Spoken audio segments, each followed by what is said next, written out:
남기도록 허락해 주시기 바랍니다. 자, 어제도 이런 말씀 반복해서 드리는 것 같아서 여러분 귀에 못이 박히는 것 같지만 애굽에서 모압 평지까지 하나님께서 그들과 그리고 우리의 인생으로 본다면 내가 여기까지 온 것 하나님의 은혜였습니다. 하나님 늘 함께 하셨죠.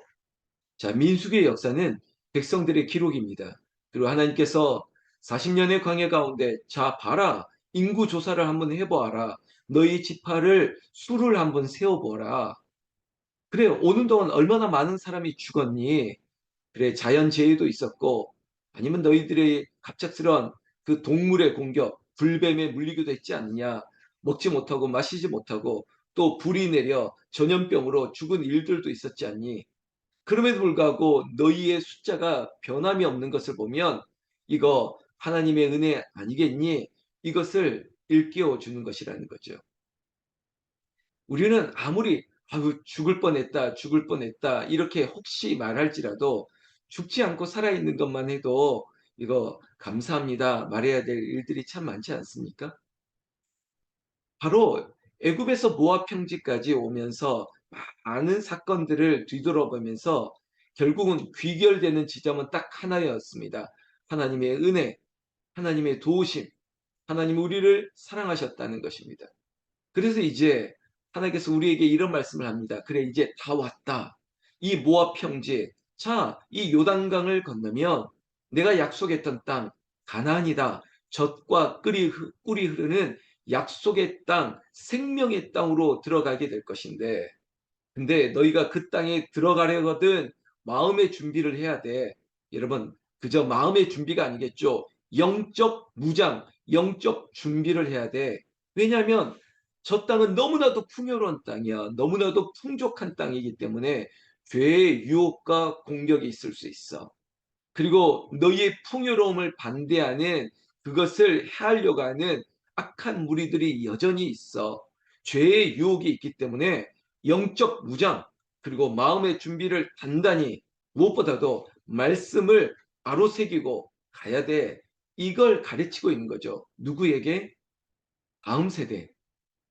우리의 자녀들, 후손들, 여호수아를 중심으로 엘리야스를 중심으로 제사장이나 영적 지도자나 그리고 군대의 지도자나 너희의 자녀들이 저 가나안 땅에서 어떻게 살아야 될지를 너희들이 단단히 준비를 시켜야 한다. 이런 겁니다. 여러분 우리는 지금 민수기 35장 그리고 36장 한 장을 남겨놨습니다. 그리고 이어서는 로마서의 말씀을 보기 시작할 텐데 특히 복음 앞으로 나아가기 위해서 또 약속의 땅에 들어가려거든 가나안 땅에 들어가려거든 여러 가지 마음 영적 준비 중에 꼭 하고 싶은 말씀이 있습니다. 여러분 뜻밖의 말씀이라고 생각할 수 있지만 살인에 대한 얘기를 한다는 거죠. 여러분 살인. 근데 우리는 이렇게 대답할 수 있습니다. 당연하죠 하나님. 사람을 죽이는 게 그게 당치도 않은 일이죠. 살인, 특히 이 구약의 말씀, 이 사람들에게 있어서는 십계명, 특별히 그 십계명이 언제 받았습니까? 이 광야를 지나오면서 시내산의 언약으로 모세가 두 돌판에 받았던 그 십계명의 계명 가운데 뭐가 있습니까? 살인하지 말라. 제6계명에 살인하지 말라. 여러분 이 계명이 있습니다. 무엇보다도 이거 알고 있습니다. 그리고 윤리 도덕적으로 살인은 안 되죠. 그런 생각을 할 것입니다. 그래서 오늘 말씀 가운데도 살인에 대한 규례, 어제 도피성을 말씀드렸지 않습니까? 도피성은 부지 중에 심지어 부지 중에 살인을 저질렀을지라도 여러분 일정 기간 대제사장과 그리고 회중의 판단을 기다려 보자는 것입니다. 이유는 하나죠. 부지 중에 의도하지 않은 정말 사고를 냈을 수도 있지 않습니까? 지금 우리로 본다면 여러분 교통사고라고 하는 것이 내가 의도로 사람을 탁 친다? 이럴 경우에는 정말 많지 않겠죠. 여러분 요즘 논란이 되고 있는 우회전, 지금 오늘 장로님도 운전하면서도 오늘 예배를 참여했는데 우회전 뭐죠? 이 우회전에 대한 엄격한 지금 제도를 만들고 있지 않습니까? 왜요? 우회전 정말 보행자를 생각하지 않고 당연하게 우리에게 지금 익숙한 듯 우회전은 그냥 이렇게 지나가다 보니까 여러분 어느 누가 이 아이를 치려고 했겠습니까? 의도적으로 보행자를 죽이려고 그렇게 운전하는 사람이 있겠습니까? 없죠. 그렇지만 이 제도의 문제일 수도 있고, 그리고 지금 교통 환경의 문제일 수도 있고, 그리고 그날의 컨디션이나 아니면 정말 이건 나쁘지만은 그 음주로 인해서 이럴 수 있다. 뭐든지 간에 부지 중에 우연이 아니 의도가 아닌 심지어 살인을 저질렀을 때 그 대가를 치르더라도 여러분 그래도 일정 기간 피해자에 대한 그 보호를 위한 권리를 행사하게 해줘야겠죠. 제가 아주 무리한 해석을 하면서 지금 세상의 동시대의 법을 얘기한 겁니다. 그런데 이 민숙이 있는 이 시대 고대 근동에는요, 피해 복수라고 하는 당연한 제도가 있습니다. 이런 거죠. 눈은 눈으로, 이는 이로, 심지어 복수는 당연한 것인데 몇 배의 복수를 해도 된다라고 하는 그들의 피해 복수의 전통이 있습니다. 이거는 그냥 전통이에요. 관습이에요. 당연하다고 생각하는 거죠. 그러니까 정말 이게 우연이든 뭐 어떤 간에 너 사람 죽였어? 그럼 너는 내가 한 명, 두 명까지 죽일 수 있어. 뭐 이런 식의 복수가 당연한 사회를 살아가고 있을 때 그렇지만 하나님께서는 도피성이라는 것, 어제 소나무 연결을 통해서 지도를 보셨죠. 자, 동쪽에 하나, 둘, 셋, 서쪽에 하나, 둘, 셋. 정말 어떤 너희들이 거주하는 땅에서 가까운 곳 도피성으로 피하면 그곳에서 일정 기간 대제사장의 보호를 받으면서 마치 심판을, 판결을 받을 수 있는 그런 기간을 보장해냈지 않습니까? 그래서 제가 이런 표현했죠. 하나님 참 세심하신 분이시라고.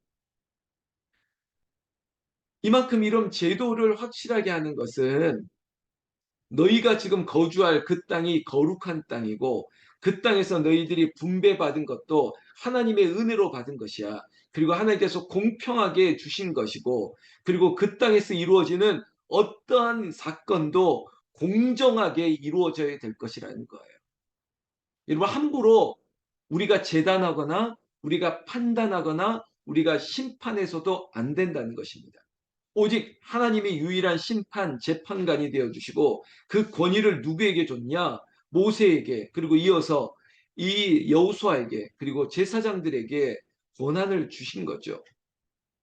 그래서 이 가나안 땅에 들어가게 된다면 모든 것들이 자 약속의 땅, 거룩한 땅, 하나님이 주신 생명의 땅에서 우리가 하나님의 뜻을 위해서 살아야 될 것인데 그 중에 하나가 바로 살인이라는 것입니다. 살인.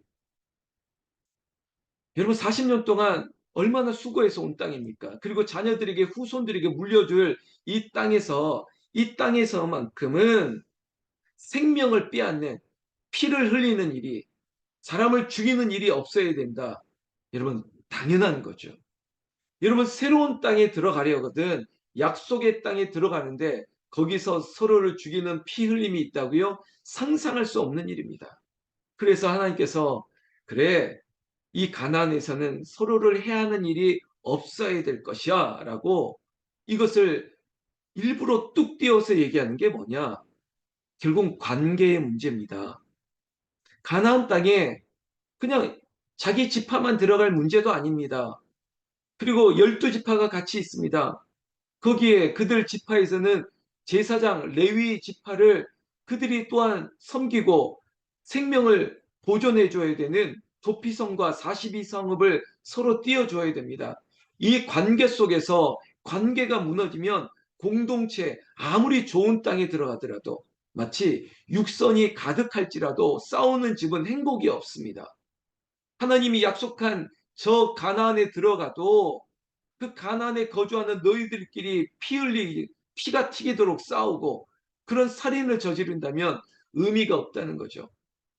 그런데 제가 모두에 이런 말씀드렸죠. 살인하지 말라. 아유 목사님 다 아는 말이죠. 다 아는 말이에요.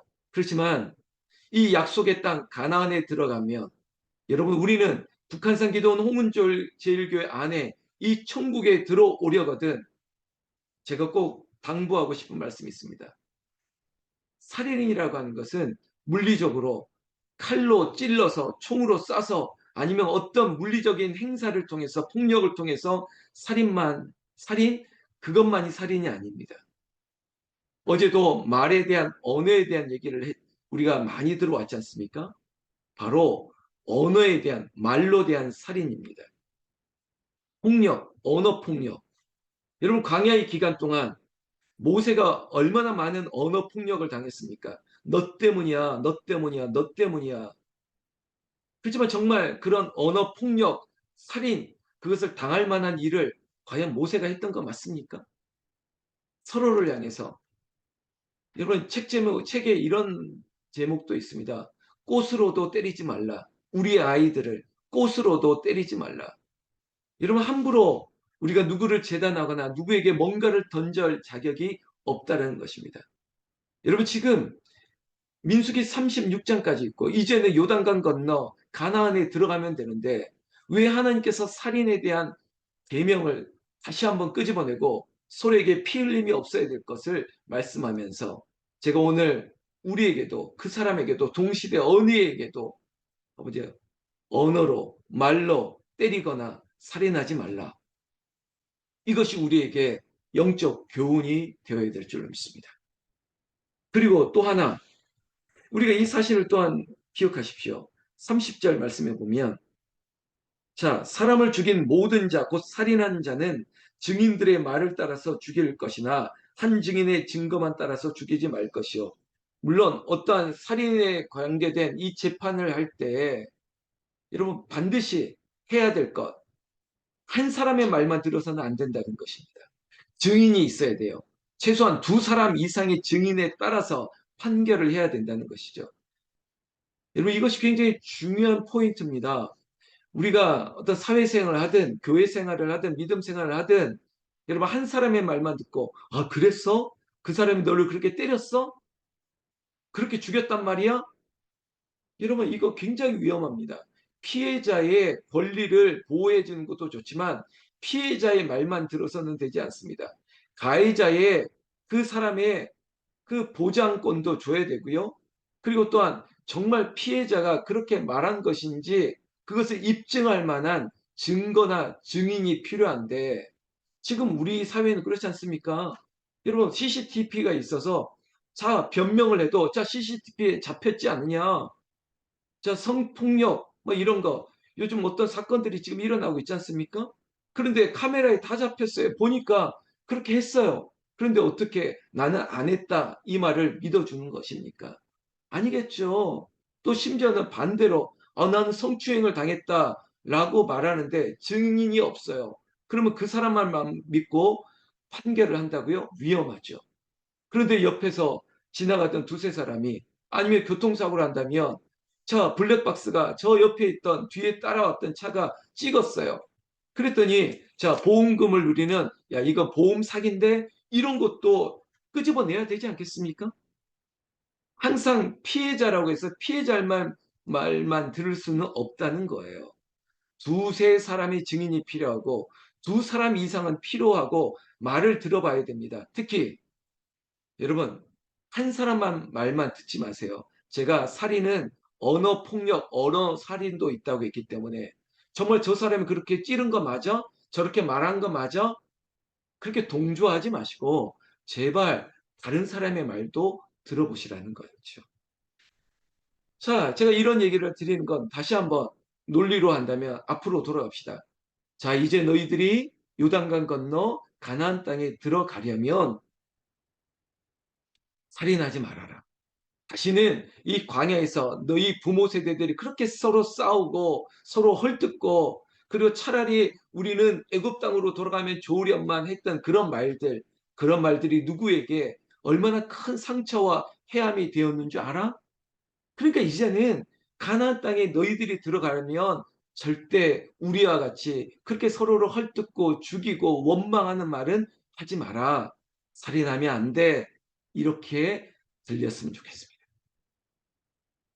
새벽을 깨우는 여러분들부터 우리부터 시작해서 우리가 말에 대한 조심스러움 그리고 사람에게 혹시 꽃으로도 때리지 말라고 했는데 우리의 말이 그런 말이 되고 있지는 않은지, 그리고 혹시 내가 재단하고 판단하고 심판하는 것 해서도 안 됨에도 불구하고 혹시 한 사람의 이야기만 듣고 나도 거기에 휘둘리는 그런 사람은 아닌지 나는 믿습니다. 우리는 그렇지 않습니다. 그러나 혹여라도 그런 사람이 없도록 우리 공동체가, 아니면 우리가 다음 세대들, 우리가 52일의 기도 챌린지를 하면서 우리의 자녀들만큼은 이렇게 세우기를 원하지 않습니까?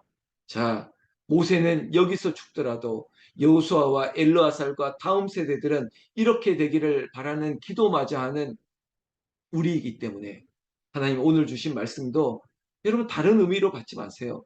제발 말씀 그대로, 그래 살인하지 말라. 그래 살인자에게도 권리를 보장할 수 있지만 그러나 물리적인 살인뿐만 아니라 언어, 말로 대한 살인도 있지. 그렇다면 나는 이것을 어떻게 다스리고 어떻게 가르쳐야 될지 영적 교훈으로 삼는 그런 은혜가 저와 여러분들에게 있기를 나는 우리 주 예수님의 이름으로 축원합니다. 축원합니다.